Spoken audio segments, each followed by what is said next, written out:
आपको डरा कर बैठा दिया है। ट्रेन में हम लोग चलते हैं, 75 गो आदमी के रिजर्वेशन बा, शांति से चल रहा बा, उसमें 2 गो लंपट घुस जाता है तो पूरा ट्रेन को डिस्टर्ब कर देता है। तरारी का छवि अभी बाबू कुंवर सिंह से नहीं चर्चा हो, तरारी के चर्चा होता बालू माफिया से, तरारी के चर्चा होता धन के माफिया से। जातिगत संघर्ष का ये केंद्र बना दिया, इसको ढोने का काम आपको करना है। जिस दिन तरारी से आप बिहार के बदलाव की शुरुआत करेंगे तो इतिहास में ये लिखा जाएगा कि जब बिहार में बदलाव की व्यवस्था परिवर्तन की ये लड़ाई लड़ी गई तो सबसे पहले तरारी के लोगों ने उस पर पताका फहराने का काम किया है। इसलिए आपका अभिनंदन कर रहे हैं और आपके जीवन भर ऋणी रहेंगे कि आपने हिम्मत करके जन सुराज के इस झंडा को, इस आंदोलन को बुलंद किया है। बिहार की जनता, यहाँ के लोग आपके ऋणी रहेंगे कि आपने सिर्फ ना अपनी व्यवस्था सुधारी बल्कि पूरे बिहार को ये रास्ता दिखाया कि कैसे नई व्यवस्था बनाई जा सकती है। अब एक अंतिम बात, बिहार में आदमी कहेला कुछो कर दीजिए जात नहीं टूटेगा। बहुत लोगों को लग रहा है कि जात नहीं टूटेगा। हम आज राजपूत के गांव में भी गए, हम आज भूमिहार लोगों के गांव में भी गए, आज हम यादवों के गांव में गए, कुशवाहा लोगों से भी मिले, दलितों से भी बात करी, वैश्यों से भी बात करी। कोई ऐसा समाज नहीं है जिसने कहा हो कि ना भैया आप बात गलत कह रहे हैं। हर आदमी कह रहा नहीं बात आप ठीक कर रहे हैं, होना यही चाहिए। अब जरूरत इस बात की है कि जिस बात पर लोग सहमत हैं उस बात पर उनसे मोहर लगवाया जाए। 13 तारीख को एक एक आदमी को प्रशांत किशोर बनकर वोट दिलवाना होगा, तब छूटेगा। यहाँ पर जितने लोग जाति के अलग अलग जाति से आए हैं, आप अगर पैदा हुए हैं, हमारा जन्म हुआ है तो किसी न किसी जाति में हुआ होगा, उसका कोई महत्व नहीं है।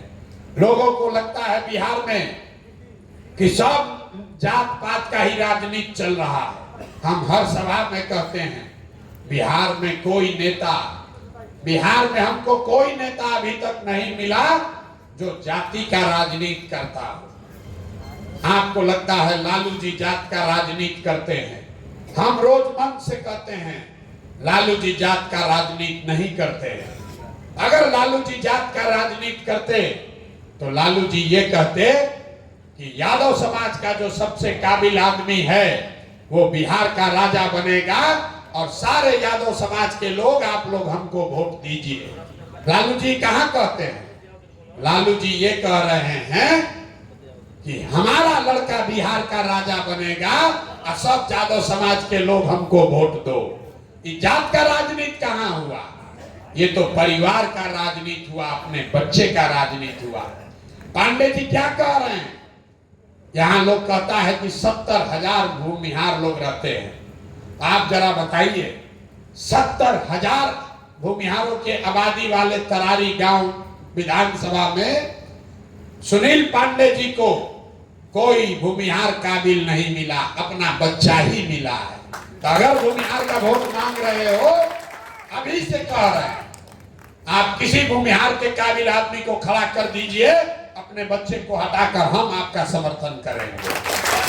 हमने कहा है लालू जी ये घोषणा कर दें कि यादव समाज का जो काबिल आदमी है वो आरजेडी का नेता बन सकता है, हम अपना अभियान वापस लेकर लालू जी का मदद करेंगे। वो नहीं कह सकते हैं ये जात का राजनीति करने वाले लोग नहीं हैं, ये लोग अपना और अपने बच्चों की राजनीति कर रहे हैं। और ये लोग अकेले नहीं हैं। जगता बाबू रामगढ़ में चुनाव लड़ रहे, उनका लड़का एमपी है, दूसरा लड़का एमएलसी लड़ा है, तीसरा लड़का वहां एमएलए लड़ रहा है। 60,000 राजपूत रहते हैं रामगढ़ विधानसभा में, उनको सब राजपूतों ने वोट दिया जात के नाम पर, लेकिन जगता बाबू को 60,000 राजपूतों में एक भी राजपूत काबिल नहीं दिखा, अपना लड़का ही दिखा है। मांझी जी को देखिए, लोग कहते हैं कि मुसहर के नेता है, मांझी समाज के नेता है। इमामगंज में 70,000 मांझी समाज के लोग रहते हैं। मांझी जी की पूरी राजनीति उसी वोट पर है। खुद एमपी बन गए, मंत्री बन गए, लड़का मंत्री बन गया। अब इमामगंज का सीट खाली हुआ तो उनको कोई मांझी समाज का आदमी नहीं दिखा अपनी पतोह को चुनाव लड़ा रहा। नेता यही बात रोज गांव गांव में समझा रहे हैं। नेता जात की राजनीति नहीं करता है, नेता अपनी राजनीति कर रहा है, अपने बच्चे की राजनीति कर रहा है। जात में आप और हम अधूराए हैं। तो इसलिए भाई, जन स्वराज का यही मंत्र है कि एक बार जीवन में अपने बच्चों की चिंता कर लो, दूसरे की चिंता छोड़ो। गांव में हम लोग चलते हैं, 5,000 गांव में हम पैदल गए। लोग कहता है भाजपा का बड़ा वोटर है यहाँ, आप भी लोग होंगे यहाँ। पूछते हैं बताओ वोट भाजपा को काहे दिए हो? तो कहता है भाजपा को नहीं दिए हैं, मोदी जी को दिए हैं। पूछते हैं काहे दिए मोदी जी को? तो कहता है मोदी जी का सीना 56 इंच का है, सब मुसलमान को डरा दिए हैं, पाकिस्तान और चाइना को सबक सिखा दिए हैं। देखिए बिहार के लोगों का दुर्दशा। आपको तरारी में बैठ के, तरारी के किसी गांव में बैठ के यहाँ के लोगों को मोदी जी का सीना 56 इंच का है कि 54 इंच का ही दिख रहा है, लेकिन अपने बच्चों का खाए बगैर सीना सिकुड़ा के 18 इंच हो गया है, ही नहीं दिख रहा है। तो हम लोग के बच्चा का दुर्दशा होगा कि नहीं होगा? होगा कि नहीं होगा?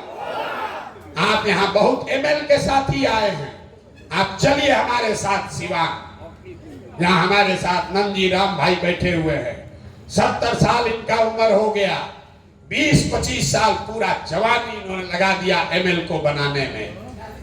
40 साल सिवान में हम पैदल चलत रही, तब बीच जहां सिवान में अंदर गांव में एगो घर दिखा, बहुत बड़ा घर। तो हम पूछे भैया ये किसका घर है इतना गरीब एरिया में?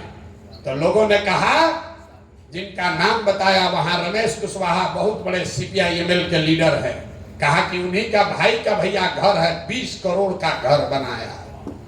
बताइए, समाज का सबसे गरीब आदमी जो ML में जुड़ा है 10 रुपया 15 रुपया अपने बच्चे का पेट काट के चंदा देता है, और उसी पार्टी का नेता 20 करोड़ का घर बनाया है। अरे इन लोग का क्या दशा होगा? और उसको बेवकूफ बना रहा है कि नंदी भाई खड़े हैं। पूछिए 100 से ज्यादा सिवान में 100 से ज्यादा ML के कार्यकर्ताओं को गोली मार दी गई, 156 लोगों को गोली मारी गई है। और वही ML के नेता आज RJD के साथ गठबंधन करके सरकार में बैठे हैं। जिनके बच्चे, जिनके भाई बाप मारे गए, उनको कोई पूछने वाला नहीं है। मेरे भाई, यही जन स्वराज का अभियान है। घर घर जाकर लोगों को बताइए कि आपने जाति पर वोट दिया, आपने हिंदू मुसलमान के नाम पर वोट दिया, आपने मंदिर मस्जिद के लिए वोट दिया, आपने विचारधारा के लिए वोट दिया। एक बार जीवन में जन स्वराज की बात मानिए, प्रशांत किशोर की बात मानिए। एक बार वोट अपने अपने बच्चों के पढ़ाई और रोजगार के लिए दिया जाए, तभी बदलाव हो सकता है। और मेरा पूरा यकीन है कि आप इस बात को घर घर पहुंचाएंगे और तरारी से वो बदलाव की शुरुआत करेंगे। कोई 25 में लड़ाई नहीं बचेगा। आप 24 में खत्म कीजिए, 25 में कोई लड़ाई नहीं बचेगी। इसलिए अभी का अभी निर्णय होना चाहिए। होना चाहिए कि नहीं होना चाहिए? अब सोच के बताइए, अभी जीतना है कि 25 के लिए रुका जाए? सबको हाथ उठाकर बताना है, अभी के लड़ाई के लिए तैयार हैं कि 25 का लड़ाई चाहिए? अभी के लिए तैयार है ना? यहाँ दिवाली आवता, दिवाली में लक्ष्मी जी को बुलाने के लिए हम लोग लक्ष्मी की पूजा करते हैं। लेकिन हिंदू धर्म को मानने वालों को पता है कि लक्ष्मी की पूजा से पहले घर का, दुकान का, ऑफिस का सफाई किया जाता है। तो 25 में जन स्वराज की व्यवस्था बनेगी, गरीबी दूर होगा, लेकिन उसके लिए जरूरी है कि 24 में, अभी 15 दिन के बाद जिन नेताओं ने आपको, हमको, आपके बच्चों को लूटकर राज किया है, इनको झाड़ू लेकर बाहर भगाया जाए। पूरा तरारी से इनका सफाई होना चाहिए। होना चाहिए कि नहीं होना चाहिए? होना चाहिए कि नहीं होना चाहिए? तरारी के आदमी में हाथ में दम है। सफाई होना चाहिए कि नहीं होना चाहिए? होना चाहिए ना। ये फूके ना पूरा ताकत से आपके भरोसे बोल देना, थाम देना, ठान दिया जाए ना। जीत होनी है कि नहीं होनी? जोर से बोलिए, होना है कि नहीं है? 4 गो विधानसभा में चुनाव है। तरारी में पहला परिणाम तरारी से आना चाहिए। पहला परिणाम तरारी से आना चाहिए। क्यों? क्योंकि जन स्वराज दल बना तो पहले प्रत्याशी की घोषणा तरारी से, तरारी के प्रत्याशी की घोषणा हुई थी ना भाई। तरारी का पहला प्रत्याशी घोषित हुआ था ना। तो तरारी की जनता पर, आप पर यह जिम्मेवारी है कि जन स्वराज की पहली जीत यही तरारी से सुनिश्चित की जाए।